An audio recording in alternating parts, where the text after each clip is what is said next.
Welcome, everyone. Thank you for joining us for today's webinar. My name is John Bond, and I'm accountable for the sales and marketing at Medmont. For over 20 years, Medmont has been one of the leading providers in the specialty care eye space. We at Medmont are extremely excited to share with you today our second webinar of 3, introducing our new advanced topographer, Medmont Meridia. Today's session, titled as The New Medmont Meridia Advanced Topographer, New Imaging Benefits for Specialty Lens Practitioners, will be presented by Randy Kojima. Randy is a Clinical Research and Development Director for Precision Technology, based in Vancouver, Canada. He also serves as a research scientist and clinical instructor at Pacific University College of Optometry in Forest Grove, Oregon. Additionally, he is our clinical advisor at Medmont. Randy has published numerous articles and submitted posters on various contact lens related topics, as well as been a contributing author in several textbook chapters. He lectures globally and has a passion of sharing his insights, methods, and research with eye care colleagues from around the world. Randy is a fellow American Academy of Optometry, the British Contact Lens Association, the Scleral Lens Education Society, and the International Academy of Orthok. At this time, I'd like to welcome Randy. Thank you, Randy. Hey, John, thanks very much. And thanks to Medmont for giving me this opportunity to share some of my experience with Medmont Meridia. We've had one for about a year now, and we just love using it for everything related to specialty contact lenses. Now, of course, for those of you involved in dry eye, you're really going to enjoy Steph's lecture coming up next week. She's really going to focus in on those features that make this tool such a broad, incredible piece in your practice for so much more than just topography or just contact lenses. We're able to do quite a wide range of things with it. But today's talk today is really going to focus very much on the contact lens application, and we'll try to do that through various cases that recently popped up, and see if there's anything that we can learn from each one. So let's get started. And here's our first patient. What is there to learn from a very simple, very uninteresting spherical cornea? Well, let's talk about what we can take from the software that's useful to us related to any contact lens that we might fit. Well, let's first start with what we see. And looking at the color contours, what is it that you notice in this eye without seeing any of the metrics like the K readings or any shape data? What do you notice when you look at this topography? And one of the first things that I'm always interested in is the peripheral shape of the eye, especially related to a specialty contact lens, like a rigid contact lens. Where will a lens center based on where it lands in that far periphery of the cornea? So what we might do is highlight that green-yellow border. That's the approximate area where a large diameter GP lens would land, a corneal GP. And what you might notice is that white dotted circle is really well centered to the pupil and the center of the topography, telling us that if we were to place a rigid contact lens on this patient, chances are it's going to center really well. So that's kind of a helpful understanding, because if we see a highly displaced corneal cap that might suggest the lens won't center well, we won't be surprised if we go down the orthokeratology path and that lens wants to decenter. But here we see a very symmetric, well-centered eye. Now, what about the colors that we see distributed across this eye? One of the first things that you might do, at least what I'd suggest to do, is use what's called a normalized scale.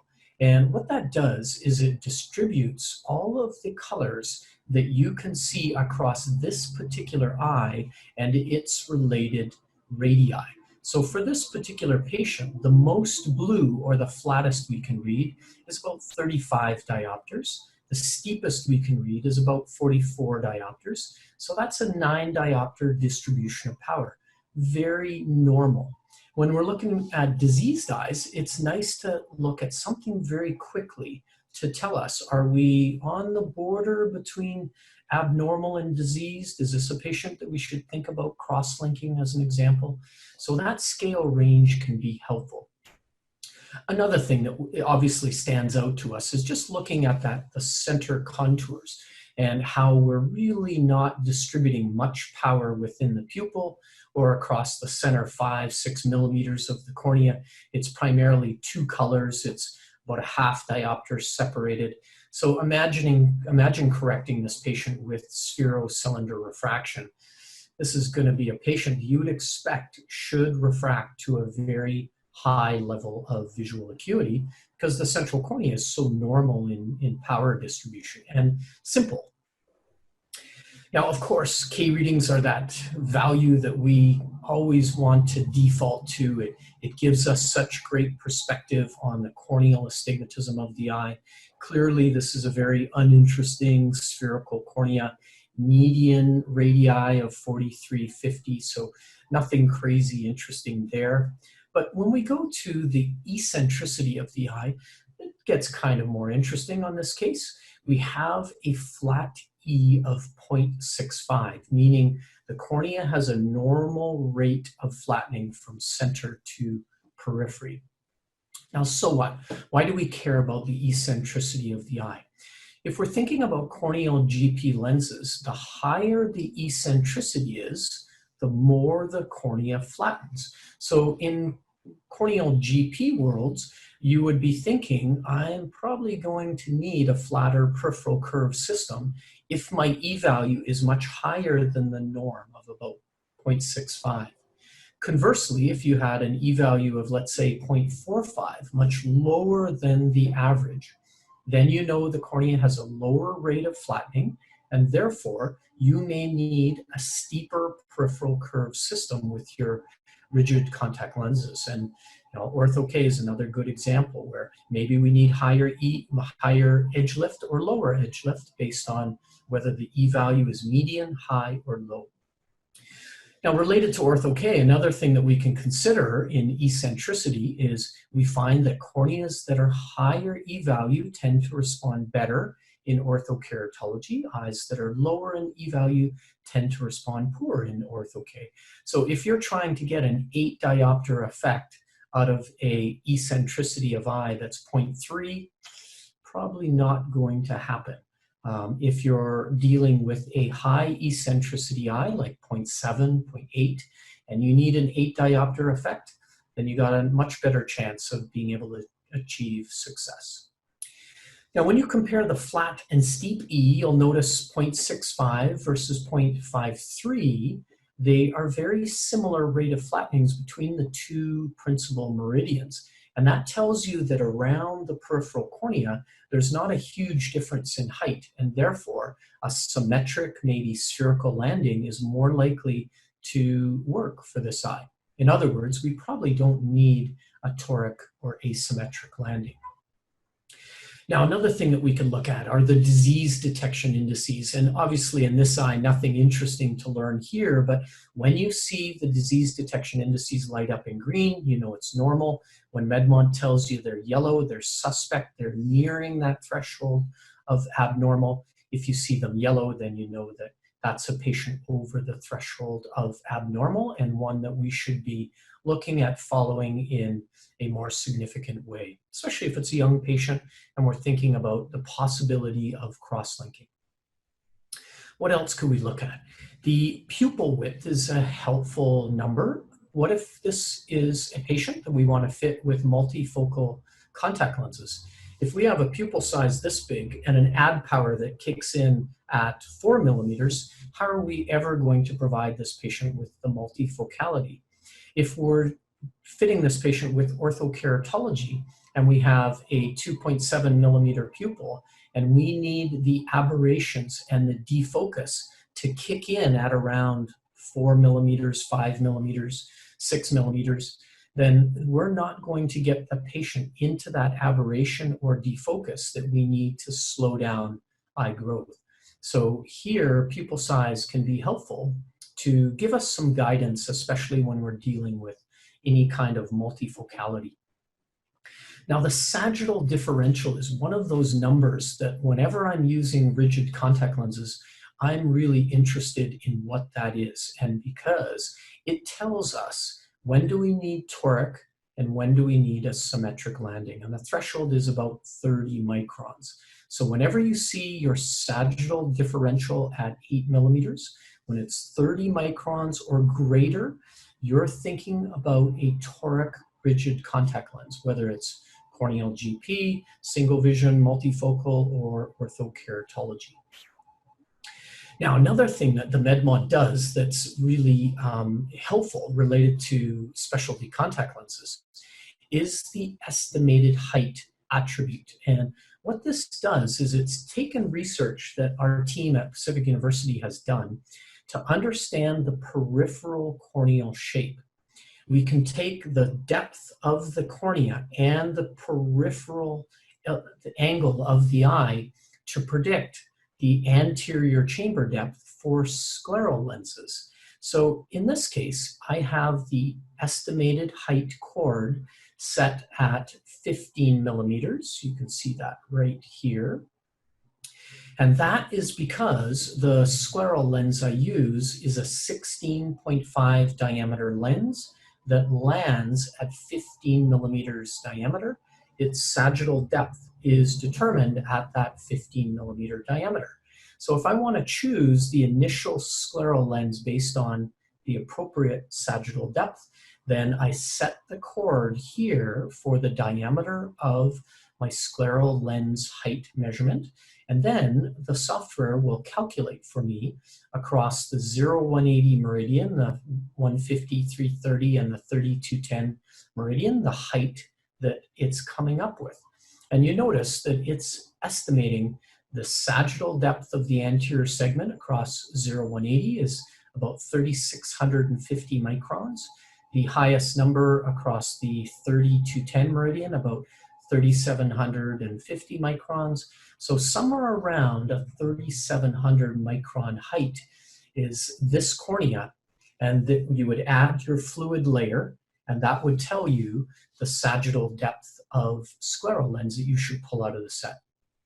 So for any of you that are scleral lens users, this can be a helpful starting point. Obviously, K readings in a scleral lens are pretty much useless, so understanding the depth of the eye gives us a much better starting point in any of those large diameter lenses. Now, finally, some of the other data that I like to have up on the window is the aberrations. And this is related to any work we do in myopia control, especially related to Ortho-K. Research tells us that the more we increase spherical aberration, the more we increase coma, the better the myopia control. Now, this is a pre-fitting corneal shape, so these numbers are only helpful when compared with the post-Ortho-K values, but by having both of these numbers up when we compare pre versus post-Ortho-K, we can get a sense of how good a job are we predicting that we're going to do for myopia control. Now here's our second case, and this patient obviously a little more interesting, an astigmatic eye. Now what can we learn about a simple, regular, with the rule astigmatism? Well, first, let's talk about the coverage. If we're going to fit a corneal GP lens on this patient, then we want a fair amount of corneal coverage. And one of the benefits of the Medmont, of course, is that we get this large surface area of capture. And that's approximately, on this eye, 11.25 millimeters. So one of the benefits of using a small cone instrument is that its focal distance is short, so it's able to bring the cone very close to the eye and push the rings to the peripheral cornea. We get a large area of information on eye shape, eye power, and elevation. The Medmont Composite Eye is a unique feature that the Medmont topographer introduced a number of years ago that allows us to change fixation, push the ring data to the periphery of the peripheral cornea all the way around. Those photography images are converted to a colorized topography, and then a very complex algorithm will merge all of those images together to create a larger view of the eye. And so that gives us this very complete view of the cornea, generally limbus to limbus.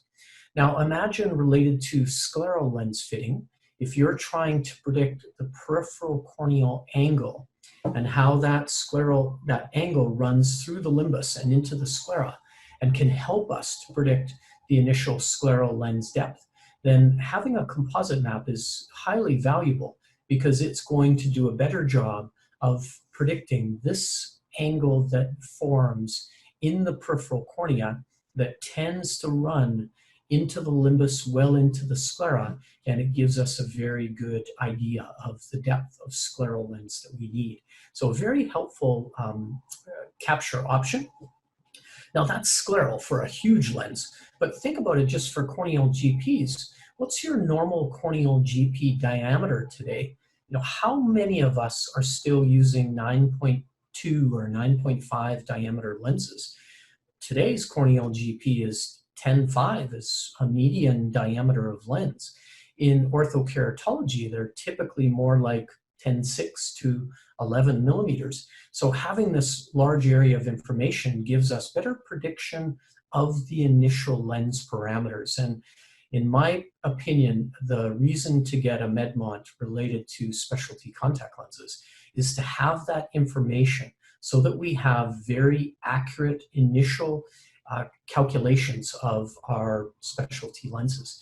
Cut down on chair time, improve the first fit response, improve the patient experience in your practice. Now, the single map capture does give us a very large area of information. It's very useful regardless. We get almost the entire cornea with that one single image. But if we're building a large diameter lens, it is helpful to get that composite eye capture. Now, when would you do one or the other? If you're doing a simple screening, if you want to understand the orientation of the astigmatism, is it regular, is it irregular, is it a diseased eye, what kind of post-surgical condition are you dealing with? If there's any basic understanding that you want of eye shape, power, or elevation, you can just use the single map capture. If you're wanting to build a specialty contact lens, a large diameter lens, a rigid contact lens, then you're going to use the composite map. It's really going to give you so much data so that you can build a more accurate initial lens. Now let's go back to this astigmatic eye. What can we learn from this cornea? Well, it's a slightly more astigmatic eye than we might call the norm. We have 2.86 diopters of corneal astigmatism. So certainly a patient we would expect to use a toric rigid lens. What else can we learn from this eye? Well, let's look at the sagittal differential. That was that number we talked about earlier. What this does is it looks at the height of the eye, not the radius of the eye, not the power of the cornea, but what is the height of the eye like a mountain? On the flat, then the steep, and the difference between those two sagittal depths will be the sagittal differential. This patient has a 78 micron difference between the height of the eye on the flat and the height of the eye on the steep. Now, remember earlier we talked about the threshold of using a toric rigid lens is 30 microns, and this patient has a 78 micron differential between the height of the flat and the height of the steep. So clearly, this is a patient that needs a toric corneal GP lens or a toric Ortho-K lens. And that certainly makes sense, doesn't it, with the high corneal astigmatism of almost 3 diopters. Well, let's use the contact lens software. And this is a function that we use all the time at the school. The benefit of this is it allows us to place a rigid contact lens on eye and model its fit, manipulate its parameters, create the best possible lens to cornea relationship before we either order a lens and wait for it to come in or put a diagnostic lens on eye and find out that we're either too steep or too flat. So the contact lens software allows us to place a lens on the eye in a theoretical environment. Now here is our symmetric spherical 10.5 millimeter lens on our pretty toric cornea. And let's assess the success of the appearance of this pattern. Now first, you might look at the apical clearance right in the center. We have about 20 microns of fluid under the center. So this is good. This is the appropriate fluid under a rigid contact lens so that you and I can just make out the fluorescein between lens and cornea. The second thing we want to see is we want to observe along the flat meridian of the eye how the lens lands down, hopefully at 3 and 9 o'clock, as we see here. At 3 o'clock, you see your touchdown point. At 9 o'clock, your touchdown or alignment. So this is good. The lens will the lens will land far out in the periphery of the cornea. It should be laterally stable because you've placed that bearing far out on the cornea. Then secondly, because it's along the horizontal meridian, the lens shouldn't move laterally, and with the blink and gravity, it should be moving up and down, creating good tear exchange. Now here is the steep axis, and on our very toric cornea, you notice the challenge of fitting a spherical lens on this very toric eye. We're going to have boatloads of fluid underneath 12 and 6 o'clock. So our contact lens is most likely going to be just rocking back and forth across that steep meridian. So what lens do we need to best serve this patient's interest in rigid contact lenses? And of course, a toric lens. So let's place a bitoric lens on eye in the software. Across the flat meridian, let's maintain that same relationship. About 20 microns of apical clearance, landing at 9 o'clock, landing at 3 o'clock. So across this meridian, you're looking at the tear layer profile underneath that contact lens.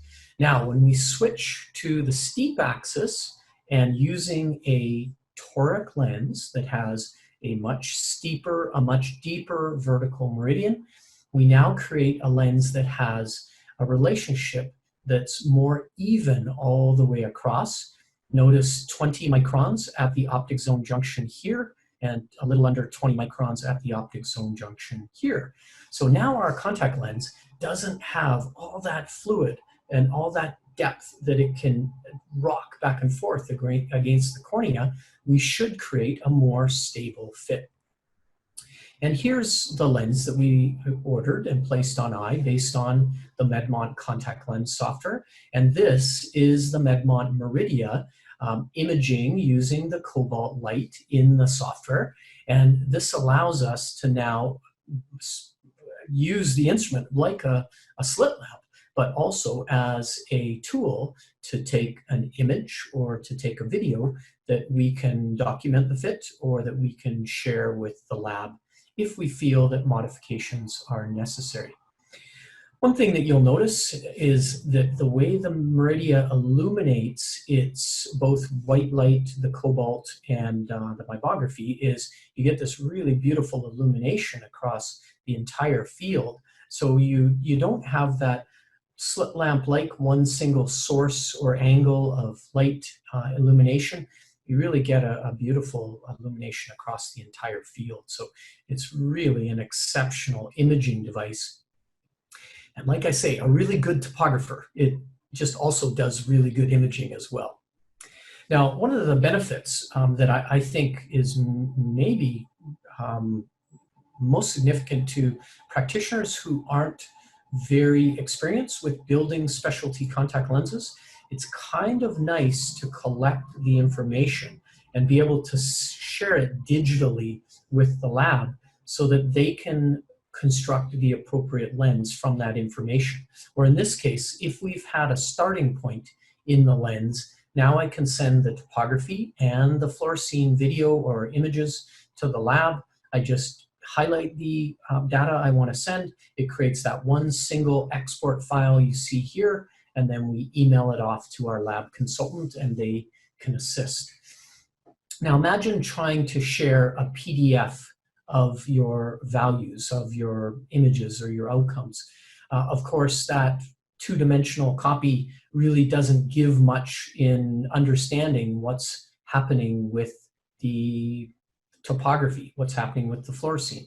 You know, being able to send a live video, being able to send the digital topography so that the lab consultant can upload it to their Medmont software and build the cornea in 3D space, and also use the contact lens software the way you did and see if there's any manipulation that can improve the outcome. So being able to digitally share these Medmont export files is a really valuable function. Let's take another case. Here we've got another pair of astigmatic eyes, and we notice that that hot meridian appears to run from one side of the eye to the other. So while this is a with the rule astigmatism, it's also a limbus to limbus astigmatism. Now, what does that mean relative to us fitting a specialty contact lens on this patient? Well, let's look at that. Now, the first question you might ask looking at these topographies, is this patient a good candidate for orthokeratology? Is every patient a good candidate for ortho-K, or are there indicators that will tell us when we have a good from bad candidate? Excuse me. Now, certainly K readings do provide some indication. We talked earlier about the radius of the cornea. The steeper the cornea, the better the potential for ortho-K. So if we're dealing with a steep radius of flat K or central corneal radii, that might be suggestive that this is a good patient for ortho-K.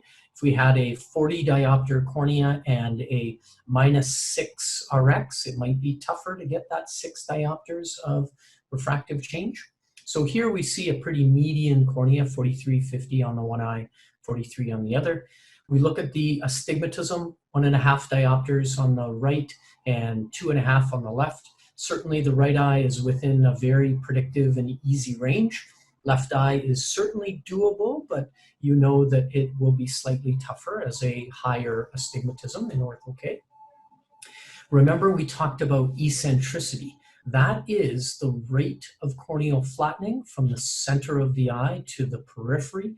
The higher that change, the better the potential for ortho-K. On the right eye, this patient has a 0.66 E-value, very normal. So again, a good candidacy for ortho-K. On the steep meridian, you'll notice a bigger differential between the flat and the steep. 0.66 on the flat, on the steep, 0.35. When those two meridians have very different E-values, then you know that your peripheral cornea has more toricity, or more likely to need a toric landing. Now also consider, if you need 8 diopters of flattening on the flat, and you need a 2 diopter astigmatism to be corrected as well, you need your 8 diopters on the flat, you need your 10 diopters on the steep. You need a lot of eccentricity to be able to move that that vertical steep meridian out of the way. So if we don't have a high E-value on the flat and steep, then consider what that means to your potential to move out both the sphere but also the sill. Let's look at the left eye. We have 0.66 eccentricity on the flat, 0.3 on the steep. A big differential between the two. That might suggest two things: that one, we may need a toric lens, and two, that we may have a tougher time pushing the astigmatism out of the way with the lower E-value in that meridian. What about pupil? We talked previously that if we're doing orthokeratology on a myopia control case, we want to try to push the aberrations toward the periphery within the pupil. We want to try to push more plus power into the eye, more defocus, to slow down eye growth. And with this pencil of a pupil that we have, it's going to be very hard to create good myopia control. But conversely, if this were an adult and we were wanting to provide orthokeratology to free this 40-year-old soft lens wearer that was having dry eye issues with their lenses, free them up of contact lenses, provide them with Ortho-K where they're not wearing a contact lens in their air-conditioned environment during the day, in their eye that's beginning to dry out more and more over the years, then this would be a very good candidate with a small pupil. We're going to have very low aberrations. Our patient is probably going to be very happy in orthokeratology. Now, let's look at whether the eye requires a toric lens. And we talked a little bit about the difference between the eccentricity in flat and steep. Let's look at the sagittal differential. What is the height of the flat? What is the height of the steep? So thinking of those two eyes in elevation, what is the difference between the two? And on the right eye, we have a 33 micron differential. So we said that 30 or greater, that's when you would consider a toric. So on this moderate corneal astigmatism, remember it's 1.5 diopters or under 1.5 diopters, this patient would require a toric lens or would likely do better in a toric lens than a symmetric landing. How about the left eye? We'll measure the flat, measure the steep. What is the difference? And we see 63 microns of sagittal differential. So I need this value from my Medmont before I start any rigid contact lens, and especially Ortho-K where centration is paramount. It's nice to know before we start, are we leaning towards spherical landing? Are we leaning toward toric? Are we somewhere in between? And in which case, I might just choose the toric anyway.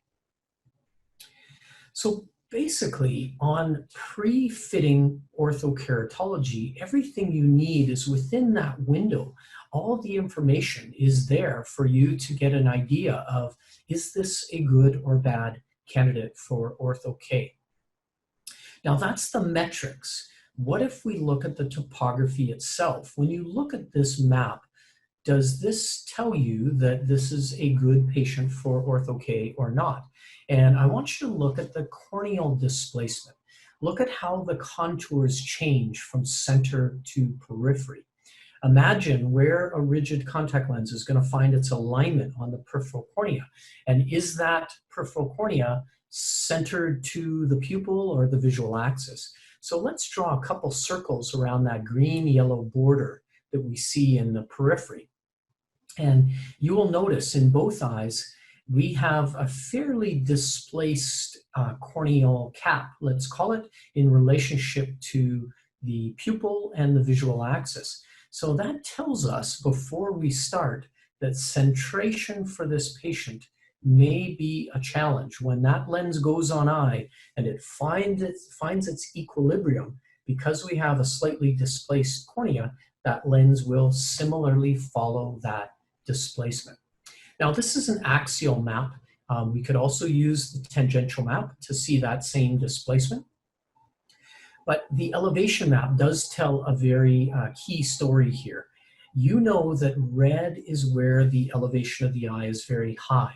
A rigid contact lens is not going to move in the direction of the greatest elevation where there's going to be that resistance.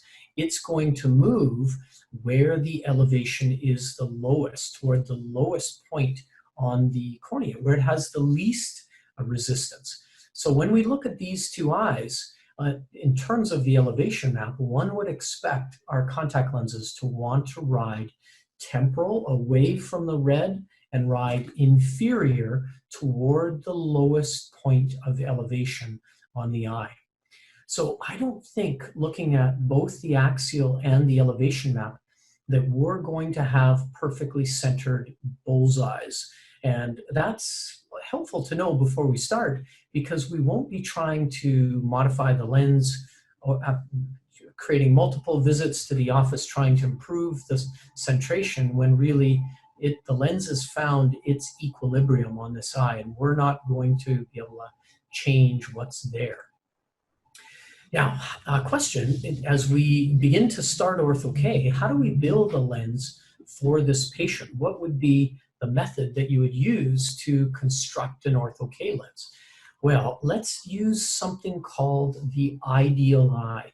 And this is where Medmont converts the topography into a symmetric surface between the two principal meridians. Now, the reason why you might do this is it does a very good job of predicting the fluorescein pattern of your Ortho-K lenses. I don't use the Ideal Eye on conventional GPs. They're less sensitive to microns. We can miss in a corneal GP by a lot more than we can in an Ortho-K lens. For instance, we talked about how a corneal GP, we would desire to have about 20 microns of fluid under the center.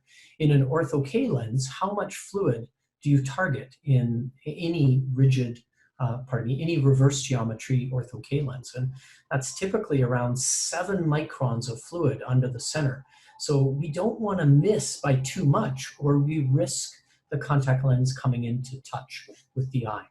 So I use this Ideal Eye because what it does is it smooths over the horizontal and vertical meridian, or the flat and steep meridian, and it will give me a very good idea if my Ortho-K lens decenters even a little bit, what the fluorescein pattern might look like. So then, once I've got my Ideal Eye, I'm going to select the lens that we're going to use. In this case, we might use the B-free lens. I'll enter in the RX, and the software will calculate for me the appropriate starting point. Now, I have the ability to select a symmetric or a toric lens. In this case, the default is a symmetric. And what can we learn about the fitting of this theoretical pattern? Well, let's start with the flat meridian of the eye. And here we see across this blue axis, the flat meridian, we've got our lens that lands down at 9 o'clock. It lands down at 3 o'clock. It's looking good. We've got good edge lift on both sides. And then you have your reservoir that runs all the way concentrically around the lens. And then, of course, the apical clearance of around 5 to 10 microns, roughly. Hey, this is looking good, right? We've got a good Ortho-K starting point. Lens is landing at 3 and 9 o'clock. We've got good, healthy edge lift on both sides. We've got that reservoir to change the peripheral corneal shape, and we've got that base curve that comes close to the corneal surface without touching. So this is an ideal Ortho-K lens. Well, let's go to the steep meridian, and you'll notice along the vertical, in this case steep axis, your alignment zone is hanging over 40 to 90 microns above the eye surface.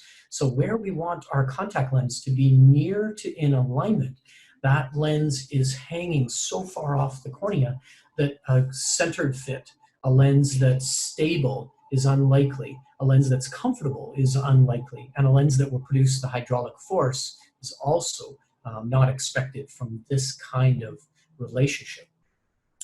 What do we need to do? And of course, we need to build a toric lens. So on the flat meridian, we want that same relationship. Whatever the parameters of lens are across this meridian, I want to preserve that.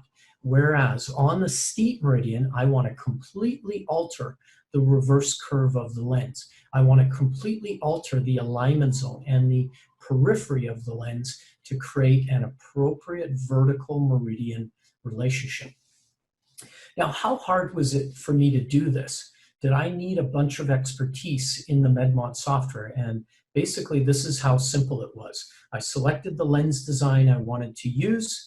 Then I selected that I wanted a toric landing because the sagittal differential was 33 microns. It's over the 30 micron threshold. I know I need a toric. And then I let it calculate the lens, and we're done. We have an appropriate relationship built 360 degrees around for this eye. So this is how you'd use the contact lens software to build your Ortho-K lens. Or if you don't want to use the contact lens software, if you want to use the accuracy of the Medmont topography and let your lab just build the entire lens, then you create that digital export file, send all of that information off to the lab. They can reconstruct the eye in 3D. They can drop the lens on the cornea using their software and determine the appropriate parameters of lens. So a very efficient way of building a ultra specialty contact lens like a reverse geometry Ortho-K lens. Well, here's the lens that was built from that theoretical pattern. Notice you get that typical toric ortho-K pattern where it looks thinner in the reservoir across the flat. It looks wider or deeper across the steep. We have a lens that has beautiful alignment all the way around, a healthy edge lift, and a lens that we would predict will perform well in the closed eye environment. And again, this is your Medmont Meridia taking its cobalt photography of our lens. So using the topographer, we have an ability to understand the corneal shape, the candidacy. We can build a lens, we can order that lens, and we can then take do our assessment and take images and video from the same instrument. Now, once we've done the overnight, we need to assess the post-treatment outcome.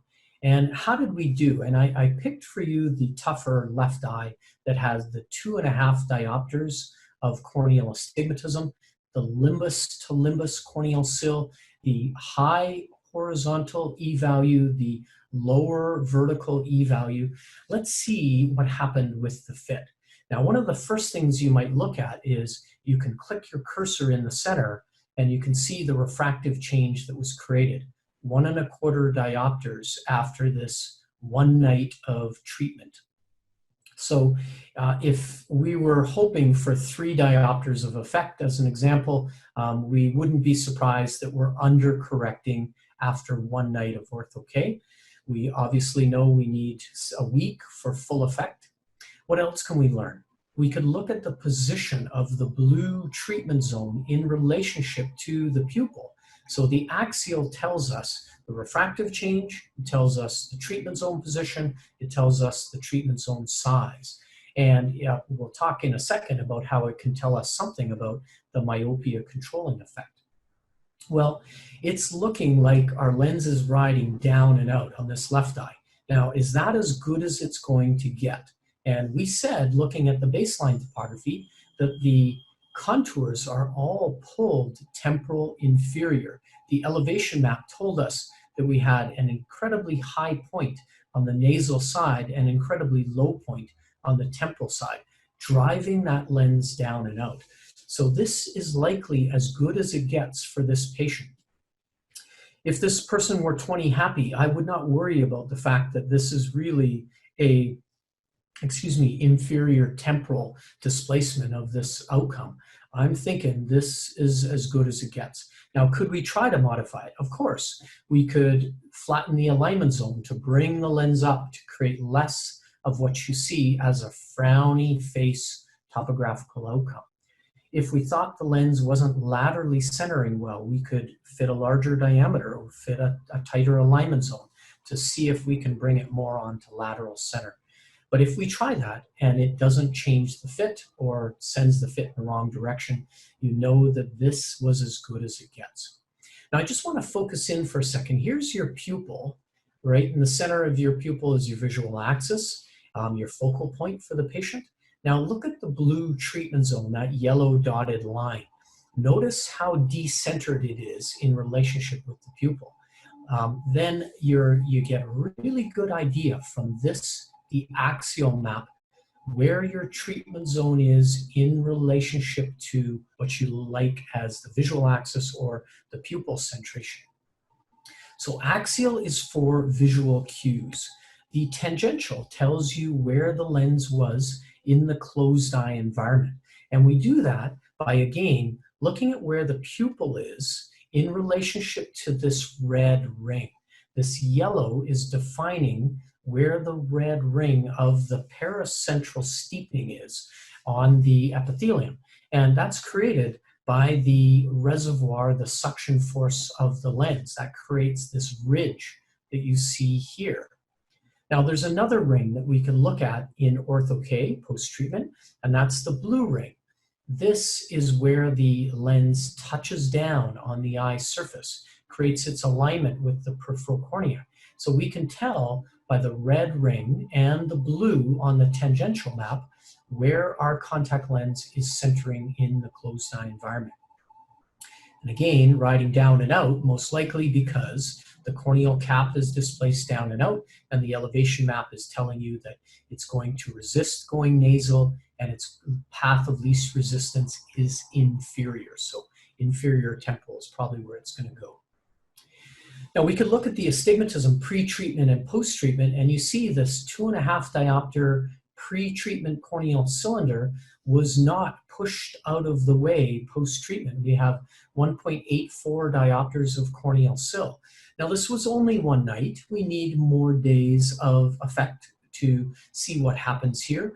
But if we don't push this astigmatism out of the way, we won't be surprised. The baseline cornea showed limbus to limbus corneal astigmatism. The baseline cornea showed us a much lower E value in the vertical meridian. Both those things together telling us that this is a slightly more challenging case. So we may not be able to push that cylinder out of the way. But again, I keep going back to this, forgive me for beating a dead horse, but this is where being able to send the digital files, your pre-treatment, your post-treatment, your fluorescein pattern, digitally to the lab, and they can assist. What do they feel is the best way to approach trying to squeeze out more effect? Is it to use a flatter base curve to cornea relationship, more suction force, more hydraulic force? Is it to alter the landing of the lens to change centration or to change how it traps that hydraulic force in? Changing the optic zone size. What are the ways that the lab feels is the best approach to try to modify this outcome? I can tell you that this patient did very well in Orthok. Although it was an inferior temporal displacement, this patient was happy with the outcome. It was one lens to achieve success in both eyes, even on that higher astigmatism on the left eye. Now, just for a second, while we're talking about Orthok, let's make sure we talk a little bit about myopia control. And when we're looking at our post-treatment outcomes, we want to make sure that we are sending this patient off with this Orthok lens for the next 6 months or a year, knowing that we're doing a pretty good job of both Orthok and myopia control. Now, as an orthokeratologist, I'm happy that my blue treatment zone on the axial map is centered. That will provide the patient with likely good quality of acuity, good AM to PM vision.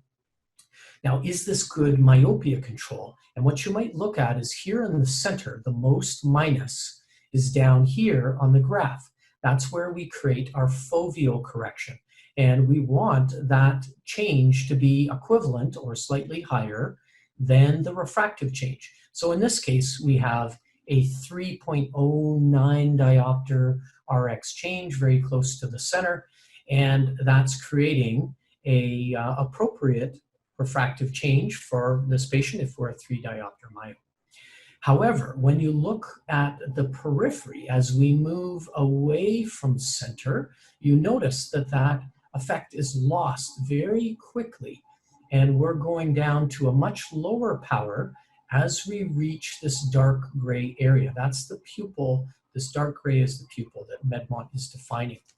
So if I look at the most minus, about 3 diopters, the most or least minus, the most plus, at the border of the pupil, that's approximately plano. So I have a 3 diopter add being created between the most minus and the most plus. So when you're looking at your Medmont topographies and you're looking at that post-treatment analysis, don't forget to look down here at the graph, and that will give you some perspective on whether you're creating a strong plus signal, a strong myopia controlling signal, effectively an add power for the patient. Whether you're creating a high spherical aberration and you're ramping up that spherical aberration that's been shown to slow down eye growth.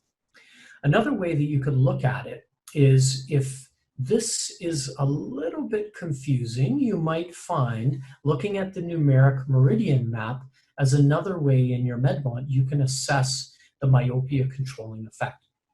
Now I'll blow that up and you might look at this value right in the center, 3.2 diopters, heading toward the temporal side, we see that it's 0.1 diopters effect, going north about 0.1 diopter effect. So essentially you have a 3 diopter add from minus 3.2 down to basically plano.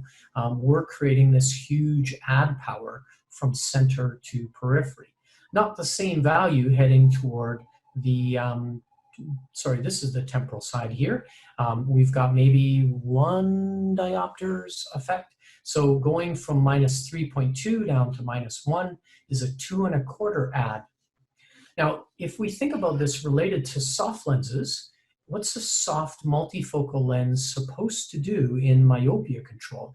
It's supposed to create a high add for the patient. Now, even in the meridian of least effect, our Ortho K lens is producing a 2.25 add in this direction. It's producing almost a 3.25 add in this direction and this direction. But you get the idea. You can use the axial analysis to get an idea of, are we heading off in the right direction of myopia control for this patient? So that gives you some idea of how we might use the Meridia in specialty contact lens practice. I would have liked to have a little more time to talk about how we use it in scleral lenses, but we can reserve that for another talk. Hopefully that section will have provided you with some idea of how we use it related to corneal GP lenses. So just as a reminder, use that single map capture to get any type of screening topography. The Medmont small cone topographer gives you that huge area of information. And again, in my opinion, is that the reason to have a small cone topographer is we get that large area of information. The Medmont is super accurate, which helps in any kind of specialty contact lenses built with microns of accuracy. And in the case of any large diameter rigid lens like an Ortho K that might be 11 millimeters or a scleral lens that might be beyond 11 millimeters, I like that composite capture because then I get all that peripheral information that gives us a more accurate starting point. And of course, being able to place one lens on eye, one diagnostic or one custom lens, and be one and done makes us much more efficient. It's a better experience for the patient, more profitable for the practice, so lots of reasons to do that.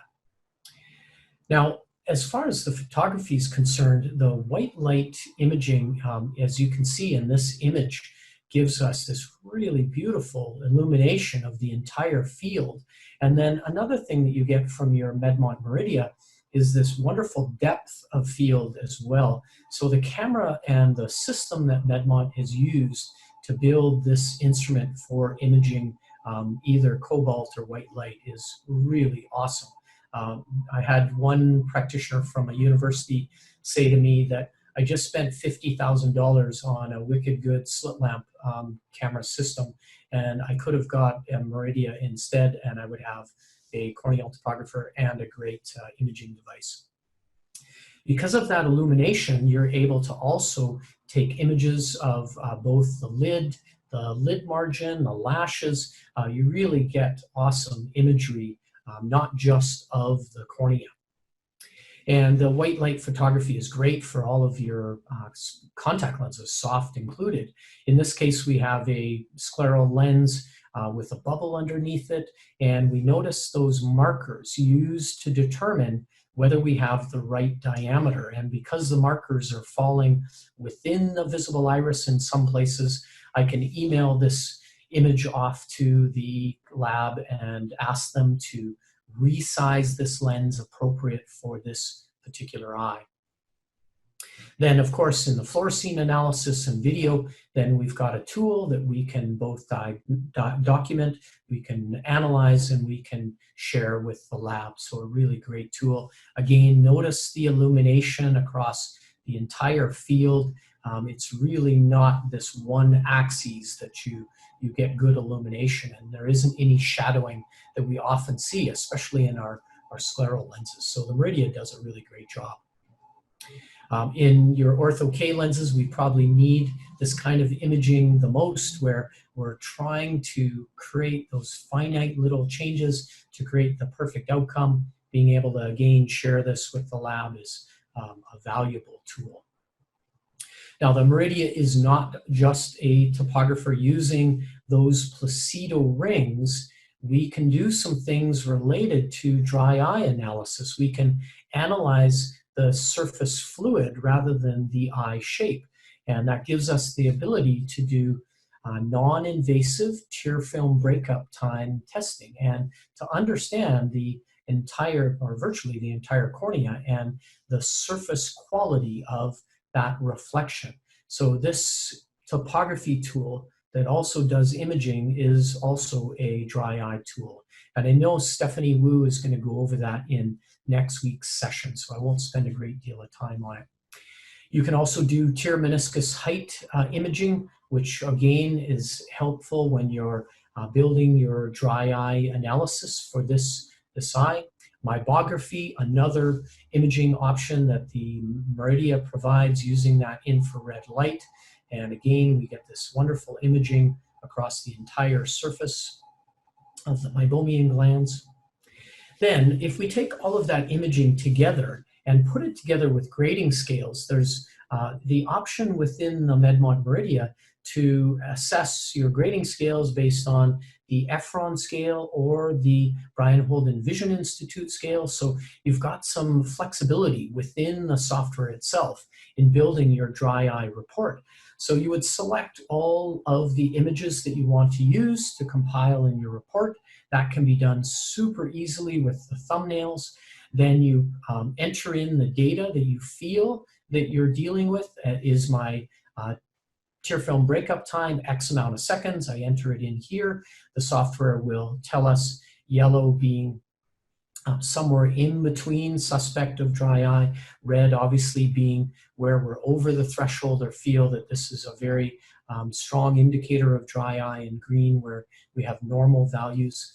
That data that we use to build the dry eye report can be used to, is used to print out and provide the patient with an understanding of the entire assessment of their dry eye disease and the reasons and the rationale for the treatment that you're recommending for this patient.